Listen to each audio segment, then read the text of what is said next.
আমরা ফিলিস্তিন ইস্যুতে সকল দল মত চিন্তা দর্শনের ঊর্ধ্বে উঠে মানবিকতার জায়গা থেকে সবাই এক কাতারে দাঁড়িয়ে একটিবারের জন্য বিশ্বকে আমরা জানিয়ে দিতে পারি, বাংলাদেশের মানুষজন আমরা ফিলিস্তিনি মাজলুম মানুষদের সাথে আছি। আল্লাহ আমাদের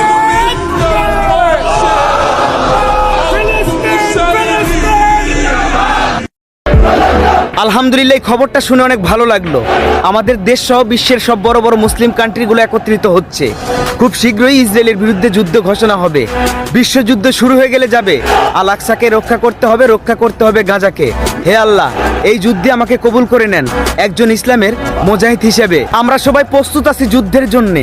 যুদ্ধ না পারলেও সামনে ঢাল হয়ে দাঁড়িয়ে যাব। জীবন দিয়ে হলেও ইসলামের পাশে দাঁড়াবো। ইনশাআল্লাহ ইসলামের বিজয় নিশ্চিত।